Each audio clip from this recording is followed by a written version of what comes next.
So what do you think of the idea of a floating garden?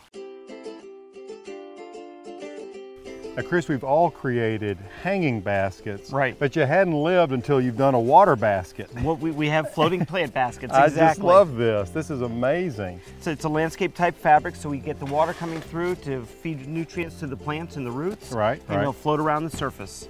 Let's go to work on it, because it's really quite simple to put together, isn't it? Very much. Now, do you want to anchor it with gravel first, or we just start with the plants? Just start with the plants. Okay. The gravel is to just cover it to keep the dirt from getting into the pond. Well, this papyrus is fantastic. This is King Tut, and it gets really large now. So, nice. Yeah.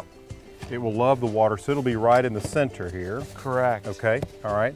Then what do we do next? Just choose some other plants and go on around? Something go around the sides. Okay. We can do some of Get some a grasses, chorus. the choruses here. Love those. I love that chartreuse color.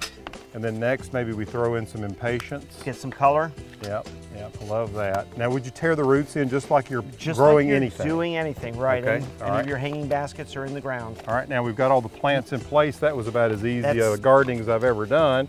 Now we just add a little gravel. Want to take some gravel that's going to add some weight and also keep the plants or the stabilized and also keep the dirt from getting into the pond. So this is just ordinary pea gravel. Just a little river stone. Right.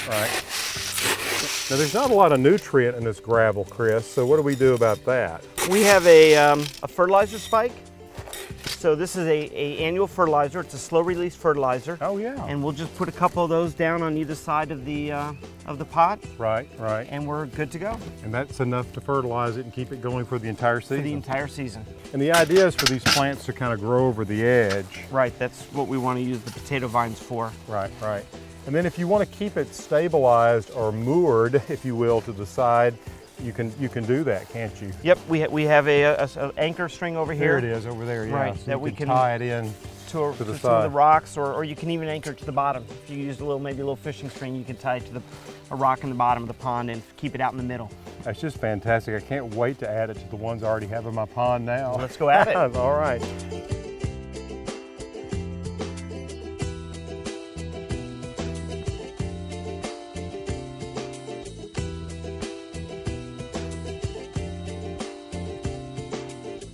When planting one of these floating gardens, the plants that are going to do the best are those that don't mind having their feet wet a little.